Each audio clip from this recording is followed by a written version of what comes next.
এরপর প্রশ্ন হলো, রোজা রাখে কিন্তু নামাজ পড়ে না, তার রোজা হবে কিনা? একজন রোজা রাখে কিন্তু নামাজ পড়ে না, এর দৃষ্টান্ত হলো ওই ব্যক্তির মতো যে ব্যক্তি পরনের লুঙ্গি খুলে পাগড়ি পরে। পরনের লুঙ্গি আছে, এখন সেই লুঙ্গি খুলে কি পড়ছে? অনেক সওয়াব হয়েছে না? সওয়াব হবে কোত্থেকে? উল্টা তো গুনাহ হয়ে বসে আছে, কারণ ফরজ থুয়া তো তোমাকে নফল করতে কেউ বলে নাই। ঠিক একই ভাবে নামাজের গুরুত্ব হলো ওই সতর ঢাকার মতো, এটার গুরুত্ব সবচেয়ে বেশি। রোজার গুরুত্ব বেশি না নামাজের গুরুত্ব বেশি?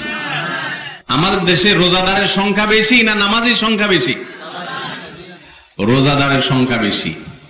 রমজান মাসে শয়তানকে আল্লাহ শৃঙ্খলাবদ্ধ করেন তো সবাই আলহামদুলিল্লাহ, বা সমাজের বেশিরভাগ ইমানদাররাই মাশাআল্লাহ রোজা রাখার চেষ্টা করে। এটা ভালো, রমজানের রোজাকে ছোট করা যাবে, এটা ফরজ কাজ। কিন্তু তার চাইতে বড় ফরজ হলো 5 ওয়াক্ত সালাত।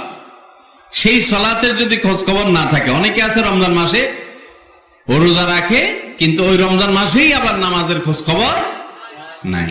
আমি এমনও লোক দেখছি যে বড় রাতে সাহারি খেয়ে শুয়ে পড়ছে, ফজর পড়ে নাই, বলে যে সকালে ডিউটি আছে তো এই জন্য ঘুমায় পড়লাম। তাহলে বেচারারে সাহারি খেতে উঠতে বলছে কে? সাহারি খেতে উঠার যে গুরুত্ব, ফজরের নামাজের জন্য উঠার গুরুত্ব তার চাইতে বেশি। আল্লাহ তাআলা আমাদেরকে বোঝার তৌফিক দান করুন। অতএব যদি কেউ রমজান মাসে রোজা রাখে, তিনি ভালো কাজ করছেন। রোজা তো রাখতেই হবে মুসলমান প্রাপ্তবয়স্ক পুরুষকে, সুস্থ মানুষকে। কিন্তু রোজা রাখলেন, নামাজ পড়লেন না, তাহলে কম গুরুত্বটা করলেন, বেশি গুরুত্বটা কি করলেন? ছাড়লেন।